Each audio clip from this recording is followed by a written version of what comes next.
En haut d'une colline, aux abords de Kaboul, une communauté à part.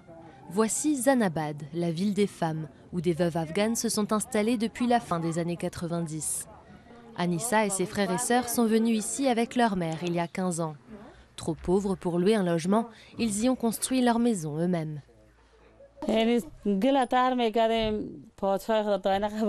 On attachait nos foulards sur la tête, on remontait nos pantalons et on utilisait de la boue pour construire les pièces de la maison.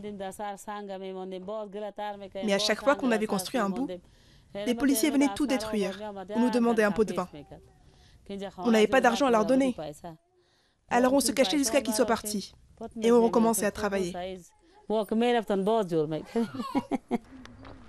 La mère d'Anissa, Bibiko, est devenue la patronne de Zanabad, qui a compté jusqu'à 500 veuves. À sa mort en 2016, Anissa a repris le flambeau.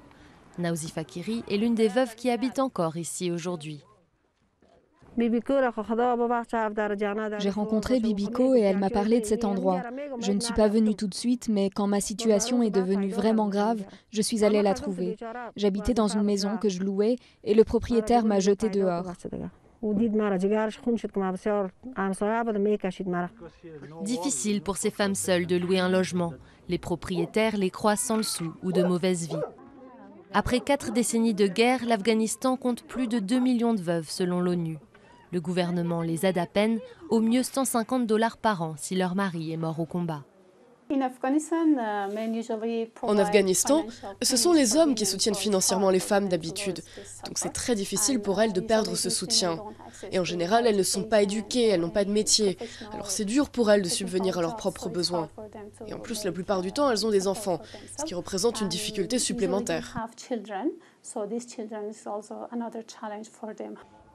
Un texte prévoyant des aides pour les femmes pauvres en Afghanistan a été approuvé en 2008, mais jamais ratifié par le président.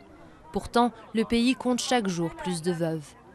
Plus de 11 000 civils ont été tués en 2016 et au moins 800 soldats et policiers en seulement 3 mois l'hiver dernier. Désormais, ce sont des familles entières fuyant les combats qui viennent trouver refuge aux côtés des veuves de Zanabad.